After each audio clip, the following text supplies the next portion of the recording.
Hey you, yes you, welcome. Welcome to this course I created. It's based upon the 13 goals for a witch that you see on the screen. Each time we meet, we work on one of these goals. In the previous 12 videos we covered know yourself, know your craft, learn and grow, apply knowledge with wisdom, achieve balance, keep your words in good order, keep your thoughts in good order, celebrate life, attune with the cycles of earth, breathe and eat correctly, exercise the body, and meditate.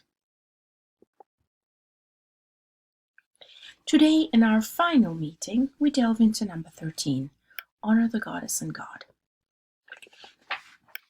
Pagans understand deity to be manifest within nature and recognize divinity as taking many forms, finding expression in goddesses as well as gods.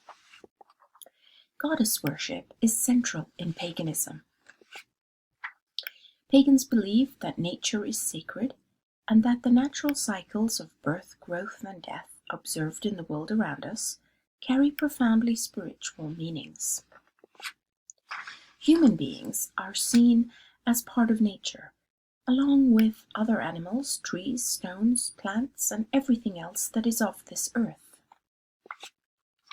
Most pagans believe in some form of reincarnation, viewing death as a transition within a continuing process of existence.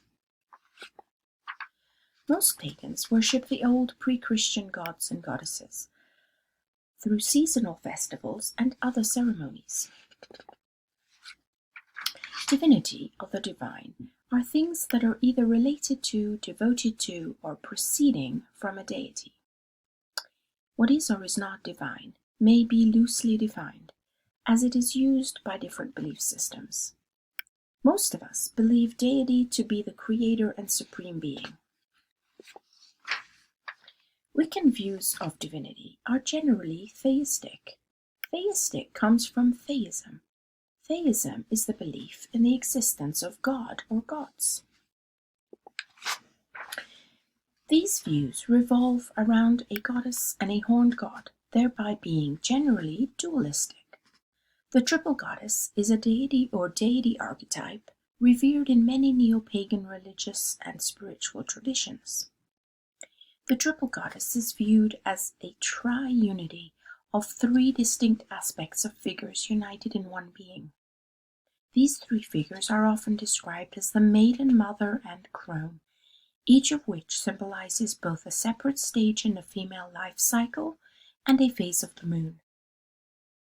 The horned god predates Wicca and is an early 20th century syncretic term for a horned or antlered anthropomorphic god, partly based on historical horned deities. In various forms of Wicca, the horned god is the masculine consort of the goddess. In traditional Wicca, the emphasis is on the theme of divine gender polarity, and the god and goddess are regarded as equal and opposite divine cosmic forces. In some newer forms of Wicca, such as feminist or Dianic Wicca, the goddess is given primacy or even exclusivity.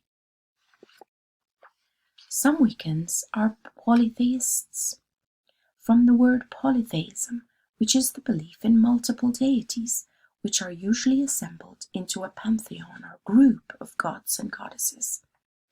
Polytheists believe in many different deities taken from various pagan pantheons, like Norse, Celtic, Egyptian, etc. Other Wiccans believe that all the goddesses are one goddess and all the gods one god.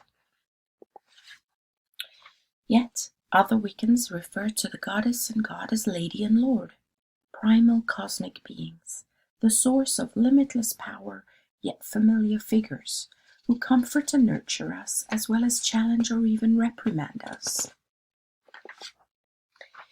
The god is seen as the masculine form of divinity, and the polar opposite and equal to the goddess, depicted as the Celtic Cernunnos, Herne the Hunter, Greek Pan, Roman Faunus, and Indian Pashupati. The green man is also often associated with the horned god. At different times of the year, the god is seen as different personalities, the Oak King and the Holly King, who each rule for half of the year each. The goddess is seen as the feminine form of divinity and the polar opposite and equal to the god, depicted as Bridget, Hecate, Gaia, and Diana.